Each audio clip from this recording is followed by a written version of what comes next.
most of the people that I talk to, Corey, are at that place where you started, where, they're thinking, this is cool.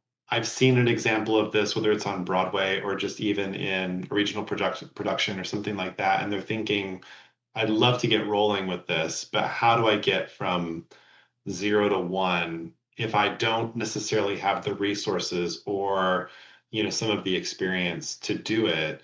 Looking back, now that you've done it a number of times, is there anything that you would offer up as tips or just, things to think about as somebody is getting started with projection? Well, you definitely are going to need some sort of support system for it. Sure. If you are in a school, okay, well, let's take the easiest is a theater space. So the theater space that we are going into now is a professional space that has, I don't know if it's the projector's installed, but I'm renting it. I'm adding on the price to get a short range lens, and they have what is basically it's a psych backdrop. So I Hmm. don't think it's an actual video screen, which is kind of what we had up in the school I mentioned earlier. But regardless, they are set up to kind of plug and play with that. Sure. So if you are able to, go into a theater space, I suspect that by now most places are able to do that. Now, having Hmm. said that, if we're backing up, like that's kind of where am at now. So I'm putting the images into my Q lab, and it's like, okay, I know that they're going to be able to plug them in and go. Before that, I when was in New York, we would rent an off-Broadway theater every year, and that did not have a projector. They had the psych in the background, Hmm. and I take that back. They did install a projector, but they did it, and you'll find this too, for more like presentations, right? Sure. So you have the Yeah. screen that pulls down. It's about 7 feet of the bottom of it, 7 feet above the stage, and you can use that. I have 2 years ago. I all I had was a screen overhead. We did Peter Pan, and it Hmm. was in, essentially as a church space. And this was a little stage, and it enabled me to have them fly. Like they had the projection was over their head, but then instead of bringing the image forward, I kind of tried to bring the image like down. The stage Yeah. would kind of come down and out. And so all I'm saying is that don't count it out if you only have an overhead screen. You got to think a little bit Right. differently about it, but you could throw Right. a moon up there very easily, and it Hmm. actually makes sense. Um, but I actually just hired an AV company. Granted, up in New York, I had vendor friends and things like this, but Sure. they came in and they installed a projector for my week. And if I were to, lay out the cost of that versus, bringing in like a full size set, or Sure. what it would take to make something like Sound of Music look great, and Hmm. all that it would be required, I think the costs were about the same. Sure. So they were able to, just go up and rig a projector. They had the psych, and that was it, and then we plug in. Backing up further, with the school, the school decided to invest in buying used equipment. There was someone there. I would say don't go at this alone. If you don't have the technical knowledge, Yeah. and maybe you guys offer that, I'm not sure. But if you don't have the technical expertise, like probably if you're in a school community, someone out there among the parents knows something about it. And Sure. I would suspect that theater parents or even the school community would rally together to help with the cost A if it hundred is a matter percent. of looking Yeah. ahead and saying, hey, this is going to make a difference for us, not just this year, not just next year, but this is a 5 to 10 year investment.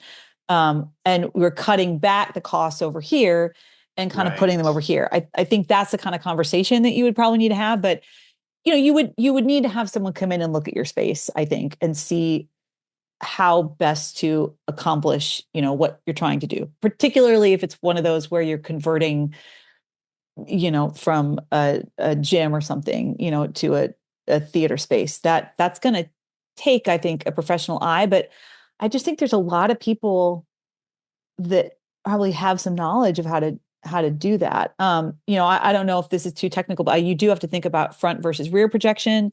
Uh-huh. And I think very rarely would you find a space that you can do rear projection, Sure. just at a school or something like that. Then for the director, don't forget about the angle of the projector and that you do lose some play space for the light. Like imagine, if something's coming right at me, then my shadow, is going to hit. There's shadow issues. So you typically lose, 8 to 10 feet between the back wall and where you can actually start acting without having the shadow. But once you get those things kind of worked out, if you've got the depth of your stage and things like that, front projection, I think is completely feasible. Yeah. And it opens up a lot of options. I will say the one challenge that's, nothing's perfect. The one challenge is blackouts. Hmm. So whereas you're used to a theatrical blackout where, you can take everything out and you can't see anything, a projection blackout is a little bit more complicated. And so I think you've got to put a little more effort into transitions and just kind of finessing that and figuring out how you're going to go from one scene to the next, Right. and make it look pretty, you Right. know? Right. Yeah. Well, you're touching on a lot of really good things there. I mean, it speaks to your experience because I mean, you're weaving in and out of a lot of different points. I mean, there's different threads for me to pull on there. I'm kind of trying to think about which thread should I pull because, I mean, you're speaking to some of the technical challenges, especially with front projection.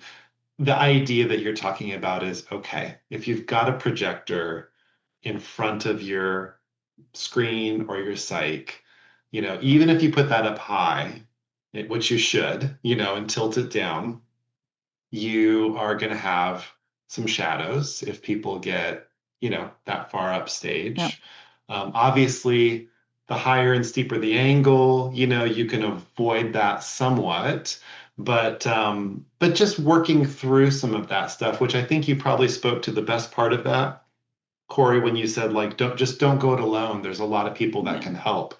When I first started doing this years and years ago in community theater, we did have kind of a weird, unique space that we were working with. We had kind of a main street center type of space, and there was just a lot of stage depth.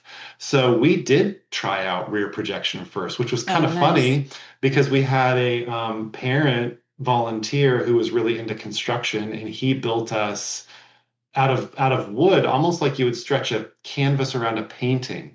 He built us our own custom rear projection screen.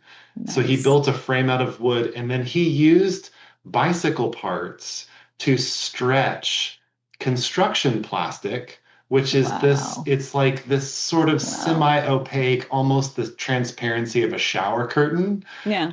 which is what you want for rear projection, right? You don't want something that's totally opaque. You want something that the image can kind of come through. And then we bought this little, gaming projector off of Amazon and stuck that in the back of the house, stuck that in the back of the stage. And the funny thing is, he was the same parent that sat next to the projector to guard it. And we put a step ladder Oh, over oh, there. we Sorry, you put a froze step for a second. ladder Okay. over the projector and for Annie, because we did Annie, he helped usher the orphans from one side of the projector to the other backstage so that they could Yeah. get from stage right to stage left and back again. So I don't know. I love stories like what you're telling and stories like that because it kind of speaks to the creativity of it Yeah. too, that it's not purely technical. Some of it is just committing to, okay, well, we're going to do this. I mean, that's what we did. We just like, okay, we're going to do this. Yeah. So let's figure it out. We're not going to have access to an Olympic quality projector right out of the gate. But like everything in theater, we'll let it evolve. We'll do this on this show. And then of Yeah. course, when we did it again for Charlotte's Web, it just got better and better. In fact, the rear projection on that show was awesome because Charlotte could go right up to the Mm. screen Hmm. and she could pretend to interact with the web, as Yeah. terrific and the different words would go across. And that is one advantage of rear projection is you Oh, can get absolutely. right up there next to the screen.